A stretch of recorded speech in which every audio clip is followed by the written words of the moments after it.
Gloire à Dieu. Bonjour à tout le monde. Que le Dieu de Papa Florian soit avec nous. Prenons notre texte d'aujourd'hui dans le livre de Proverbes, à son chapitre 19, verset 21. Proverbes, chapitre 19, le verset 21. Qu'est-ce que la Bible dit sur nos différents écrans? Il y a dans le cœur de l'homme beaucoup de projets. Qui n'a pas de projet ce matin? Tout le monde a un projet. Le fait de venir ce matin, c'est parce que tu as des projets dans ton cœur. Il y a des projets pour toi. Il y a des projets pour ton époux, pour ton épouse. Il y a des projets pour tes enfants, si tu en as. Il y a des projets pour ton voyage, ton travail, ton mariage. En tout cas, le cœur de l'homme médite chaque jour beaucoup de projets. La réussite dans ton commerce, c'est un projet. Mais qu'est-ce que la Bible nous dit par la suite? Mais c'est le dessein de l'Éternel qui fait quoi? Qui s'accomplit. Est-ce qu'on dit c'est ton projet qui s'accomplit? On dit c'est le dessein de l'Éternel qui s'accomplit. Donc pour que ton projet puisse marcher, il faut te mettre derrière ce Éternel. Pour que ton projet puisse aboutir, parce que c'est lui qui accomplit.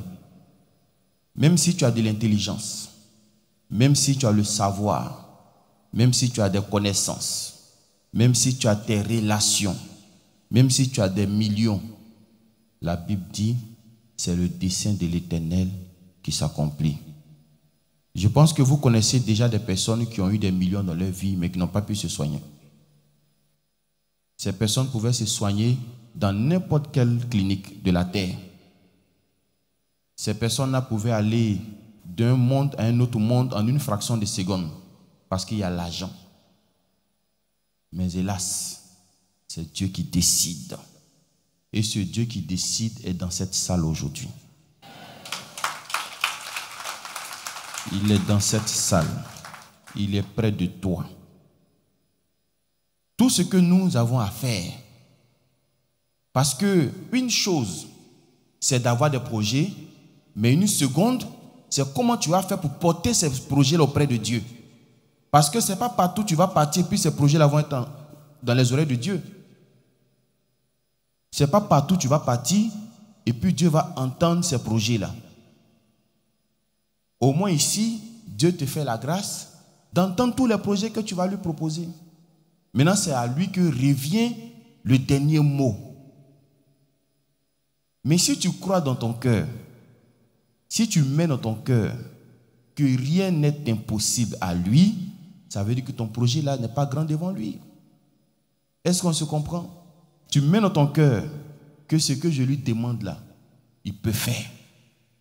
C'est pour ça que le malade a dit, si tu veux, tu peux me rendre plus. Il dit si tu veux. Pas si tu peux, parce qu'il sait qu'il a tout pouvoir. Maintenant s'il veut. Est-ce que tu crois dans ton cœur que Dieu veut que tu réussisses? Il faut mettre ce dessein dans ton cœur. Donc tout ce que je viens te dire ce matin, c'est que le dernier mot ne revient pas à un homme, mais ça revient à Dieu. Donc même si tu as donné ton sujet à Dieu, puis ce n'est pas encore accompli, tranquillise-toi. Ne panique pas. Ne cherche pas à raccourcir. Ne cherche pas à sauter les étapes, parce que la chose va venir. Notre Dieu, il sait faire des faveurs. Notre Dieu, il sait faire des cadeaux. Notre Dieu, il sait faire des dons. Et je pense qu'il va te faire des dons. Il va te faire des cadeaux et il va te faire des faveurs. Même si on ne mérite pas, mais il va nous donner parce que c'est un Dieu d'amour. Que ce Dieu te bénisse au nom de Jésus.